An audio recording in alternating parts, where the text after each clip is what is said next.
ngo umuntu urimbye so ntabwo birangora cyane kumpa beat nkayihimbaho ntari kukubwira ibintu dukorana so namwe nzataha so ntabwo naje ari hanze aza deja nabo ndi mu bindi bintu ariko of course n'umuntu ubaka tuzakora abandi bose ba made beat turabonana ariko nawe tuzakora muziki wacu wabona ameze gute muri production twabivuzemo imbere ni sawa cyane sawa n'ibintu byo kwishimira yego ndi umwe mu bakwakiriye ku kibuga cy'indege tubona urukundo rukomeye weretswe hano muri Genesis Comedy naho ubonye urukundo rukomeye ntabwo ari cyo gihe cyo kugira ngo utegure igenda amakuru yabaye menshi cyane muri showbiz nyarwanda bamwe baravuga bati The Ben na Melody bihariye isoko niko ubibona oya ubwo nabakoze cyane ntabwo rukihari isoko ntabwo hano se ko muziki atari ugukurura bundi biharira ikintu wakweze so ubwo nabakozi tu ntabwo bavuze ko ukunda duo yawe cyangwa se uburyo bateza navuga nk'akajagararo kuri social media ubona uburyo babikoramo nawe irantambwe wahite ukayikora urabona ubutabonye nicyo kumbaza kubera bivuze ko nawe wabikora jewe byaterwa ariko ntabwo ndabitekereza ariko ubifitemo ubwo bushobozi yewe no nabikora ndakeka bibaye ngombwa ngwino usange ngwino naje ndabona bwije girabwangu nishenirungu nyamuneka sinjya mu gakungu ya man Pascal na Junior Let's pass cover it. Yes I Mata ndirimba yino gato yarata mwibutse itakomereza ko Simple Gesta Deso Master Wabusoja Pasco Perigo Mora nshima Mama wamjaye nube ukuri yanje byari bwo navendeka Muranzi Yesu no Mitso Boy P Onika Swez mwashobaka basuza bana mugisha kandi ikomeze ibarinde ndege mu TV kibra konsamura mu byo ukora byose aujourd'hui tout de suite à ce moment at this moment je suis avec moi-même ndanga kuri Camp Kigali ni Nyamirambo aho naje muri Genesis Comedy naje miseka rusange aho uyu munsi tugufitiye aba legend bagarutse Seti yagarutse Joshua Ramez neza cyane nta direct noneho abasetsa ku gaparake ka fresh sana ariko nanone impamvu yanuze ya nyamukuru ni umuhanzi wa mbere uri kubica gace cyangwa someza cyane mu Rwanda ni legend ni umwami yitwa Kitoko bibarwa mukaya nabagiye kuririmba yasohoye indirimbo yitwa Eva mujye kuri YouTube muyirebe yitwa Eva by Kitoko muraza kwira cyane muna enjoying ariko nanone ubutuvugana umuhanzi Christopher Tofa Muneza Jibari kubereka ukuntu agenda caho nawe yamaze kugera ahangaha aho yaje nawe kuganiriza cyangwa se gusabana nabitabiriye Genesis Comedy Show ibindi biraba byose muraza abo turaganira muraza kubibona ndetse mbabwiye nuko performance zose zagenze Jabress tugendane turi kumwe na Kitoko turi muri Genesis niyo Genesis ya mbere itabiriye mu myaka igera kuri 3 imaze iba uriyumvute bijyanye n'ikiganiro watanze ndetse na performance umaze gukora muri Genesis Comedy Genesis sanzwe mbikurikira ndi umuntu ukunda comedy mu byukuri byari byiza nahabona nzi ko bizitabirwa bigeza audience wayibonye uterera urumva rumaze wende ugiberera kuri YouTube ako none uyu munsi waruhara amaso ku maso bari bishimye nanjye ubwanje I think ni biganiro ni show ni show na twese tuba twirekuye ndakeka navuga ko nyine ari show idasanzwe kuri wowe cyane ko no munsi wenda wanabamurikira ku magara indirimbo yetse gushyira hanze yitwa Eva ni indirimbo sobanura gute kuri career cyane kandi indirimbo ya mbere maze gukora nyuma y'igihe cyagishize mu Bwongereza Eva ishobora kuba igitangaza cyangwa ntibigitangaza ariko n'indirimbo ntazibagirwa ko n'indirimbo nsohoye bwa mbere kuva umunsi natangaje ko ntashye ubundi niwo mvuga ko ari umunsi mageze so hari ibintu utajya wibagirwa mu muziki nuvuga ngo n'indirimbo ntashobora kwibagirwa mvuga no iyi niyo nahereye ubwiye natashye yego ni zimwe muri moment zitazibagirana nkuko abantu babibona hano n'umunyamakuru yabuze ahagarara byari imyaka myinshi utari mu Rwanda uri hanze iyi audience ku kuryoherwa n'abafana ni ibintu bavuga ko wamitsinze bingana gute of course ibi nibyo biri mu byatumye ntaha nyine ko abangaba mbabona abanyamakuru ndi umuhanzi bamwe turafashanya twese. So ntabwo mbabona nk'abantu banshagaye cyangwa ahubwo mbabona iyi ni industry turimo so ni ibintu nishimiye. wari umaze igihe kinini utari mu gihugu cy'u Rwanda ubu noneho twakwibaza Kitoko aje gutura mu Rwanda cyangwa hari gahunda yo gusubirayo? Burundu kabisa naratashye. Iyo uvuze gutaha ntabwo naje gusura, naratashye. Kitoko, abantu benshi ahangaha muri Genzi Comedy biteguye ko byibuze babaririmbira indirimbo imwe ikarangira, ariko sebo batashye batageze. Oya, twaririmbye n'ibiriya uko bikose baje guseka, ugiye kubabirisha ibyuya bamwe bataha batameze uko batekerezaga. Kitoko, first of all ikibazo nakubaza, mbere na mbere wari umaze imyaka myinshi mu Bwongereza ariko ugaruka mu Rwanda nk'umupapa ugarutse kongera kuhaba, ndetse ugarukana urukundo rw'abanyarwanda, wongera gusanga tukigutekereza nuko bakwakiriye kuri stage, warabibonye stage wagize bwa mbere mu Rwanda. Ese we wiyumvisha utongeye gusanga urukundo rw'abanyarwanda rugihari uko wagiye, ariko noneho usanze noneho ubwo byariyongeye?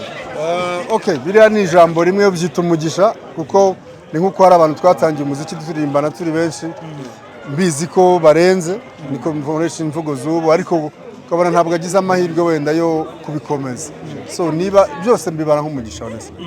Kitoko, kimwe mu byo wasubije banakubaje ni ku bukwe bwawe, witewe wundi ko warushinga, bakubaje kubijyanye n'ubundi ko warushinga, uvuga ko nta pressure uriho, ariko se ujye ubitekereza, ushobora kuba udafite icyo utore ko unabitekereza. Buri muntu wese yaje akava yifuza iherezo ryiza, kandi iherezo ryiza burya ni umuryango. So ndabitekereza, ahubwo wenda navuga ko numvaga bizanshimisha kubikorera hano, naratashye ntari muri shughuli zindi. Umuntu arebye wagarutse mu bikorwa by'imiziki by'akazi k'umuziki, Roda umuproducer wa mbere mwakoranye, ariko wanabajwe kuri Element, uvuga ko mwagerageje gukorana muri long distance biranga, kuva ugeze inahamwe mwavugana. Ese na Medbeat yaraje, urebye uburyo umuziki nyarwanda wawusize naho usanze, urabona progress imeze gute? Okay, ele ntabwo byanze kubera ko tutamvikana, ubisha tera joke avuga ngo nsa nugoye. Jewe nakure mu rusengero, ncuranga nzirimba guhera ku ngo dumuntu urimbye. So ntabwo birangora cyane kumpa beat nkayihimbaho ntari kukubwira ibintu dukorana.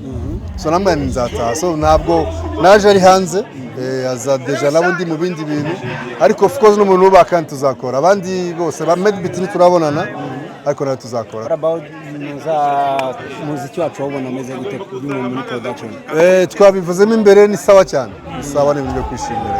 Yego, ndi umwe mu bakwakiriye ku kibuga cy'indege, tubona urukundo rukomeye weretswe hano muri Genzi Comedy, naho ubonye urukundo rukomeye. Ntabwo ari cyo gihe cyo kugira ngo utegure igitaramo cyawe wenyine? Jewe rero ndi umusaza muri game, niko tubyita. Ntabwo nkunda kuririmbira abantu banyemera kubera ibyo nakoze, bashaka ndirimbira umufana wikiriza indirimbo nshya yaraye yumva. So ni rwo rugendo ndimo, bizaba ariko maze kwitegura. Umaze kugenda, amakuru yabaye menshi cyane cyane muri showbiz nyarwanda, bamwe baravuga bati The Ben na Melody bihariye isoko, niko ubibona? Oya, ubwo nabakoze cyane, ntabwo ari kwihariye isoko. Ntabwo hano se ko umuziki atari ugukurura, bundi hari ikintu wakweze. So ubwo nabakozi tu, ntabwo. Wavuze ko ukunda duo yawe cyangwa se uburyo bateza navuga nk'akajagararo kuri social media, ubona uburyo babikoramo nawe irantambwe wayitera ukayikora? Urabona ubutabonye nicyo kumbaza kubera bivuze ko nawe wabikora. Jewe byaterwa, ariko ntabwo ndabitekereza, ariko ubifitemo ubwo bushobozi yewe nabikora, ndakeka bibaye ngombwa. Umwe mu bahanzi navuga ngo banini ku buryo buriya n'ijambo ryawe according to the experience hits, navuga ko n'abakurusha ngiye kuvuga ko baba ari bake, ahubwo ni hafi ya ntabo. Bivuga ngo ijambo wavuga ni rimwe mu yagenderwaho mu kubaka umuziki kuri industry irimo gukura. Beef rimwe na rimwe bikenewe cyangwa ntago biba ngombwa? Biterwa na beef. Yari kuvuga ngo ni jewe hatari, ibyo ni ibintu bisanzwe kabisa. No muri publicité murabyumva mu masoko, gura iyi product ni ya mbere mu gihugu, mubizi ko atari yo ya mbere. So biriya nibyo niko bigomba. Ikibi ni beef zatuma habamo ingaruka, ariko biri ngombwa ko King James bisaba ko atsinagiza Kitoko kugira ngo azamuke, byo hari icyo byaba bitwaye muri. Utanze ingero zidashoboka ntiyabikora, nanjye sinari. Thank you. Yo uwo nguwo ni Kitoko Patrick Bibarwa niwe umaze kuganira n'abitabiriye Gen Z Comedy byinshi yatangaje ngo byumvise cyane ariko uyu munsi rero sindi kuri Kitoko sindi kuri Christopher nje kwakira aba bantu batangaje Maiji n'umwana we muzi hano mbabarire nambika nta kibazo hariya uramuterura cyangwa uravuga utamuterura ibyo ushaka mwa performance uko mwa performance hariya kuriya niko twaguma gutya. Yeah, I'm a simple gangster, the soul master, rap soldier, Pasco Pierigo. Nubwo mubikure yanjye byari bigoye navunikaga cyane ngo mfashe mu mbyara cyane ukabikunda tukajyana gutashya wibaga iwanyu udasabye n'uruhushya bajya no kuguhana ukarengukara inyibutsa k'akabage wakundaga guhe ahoraga amagashati gacitse ku mufuka yarikata Isero kondo tina kera bakiri shora pura wayase Pasco bwiza bwanjye ngwino unsange ngwino naje ndabona bwije gira bwangu nishe n'irungu nyamuneka sinjya mu gakungu ya man Pasco na Junior uretse Pasco uretse yes I mata ndirimbira wenyine gatoya rata mwibutse itakomereza ko simple gangster the soul master wabusoja Pasco Pierigo Mora nshima Mama nama wambyaye n'ubukuriye byari bigoye navunikaga fasha mu mbyara shenge ukabikunda tukajyana gutashya bimiri iwayo udasabye n'uruhushya bajya no kuguhana ya man yes sir data group yawe na Junior data group Dionika nanjye ibintu nabuze uko mbyita ko sipeti wanje oya sipeti wanje nanjye biranshaka ari jye wamwibyariye murado kwita ndimuzigo rya Yeso wasta wabusoja Pasco urabona Gen Z Comedy Pierigo yadutumiye twakoze stage irenze Junior hahandi na buri wese yatwifuza y'abantu right azwe kabwaye ngo kuhaje asante kandi Junior Karam uzajye ubaha daddy yego arabikora cyane vugira ngo nkunda daddy nkunda dati na urakoze Pionika nkunda dadi na Pionika nkunda dadi na ya Pionika Pasco muzacu Yes, nitwa ngiki channel yanjye ni Pasco P ati kuri the game heruka kera igo yeah sura yitwa Pasco Pasco P Pasco P Pionika Yo. noneho wumve ngo eh wakira urandenga birarenze ni big Pionika noneho reka ngiye mbanze mbwe director abanyarwanda bose abari hanze y'u Rwanda wallahi warasuru bamenye ko ni kumwe na Pionika njye nabyifuzaga kera cyane numvaga ari inzozi ariko uyu munsi ndabashimira cyane Imana ibongerera imigisha myinshi cyane Pionika job bless to me yeah man so rero ni Pasco ndetse n'umwana we bafite itsinda rya barapa cyangwa baraperi nje nitwa Pionika Suez Nixi hambaga katoro katabugari insoro station fondation project pizi eyo so umbrero kabonyo mana humugisha yeah man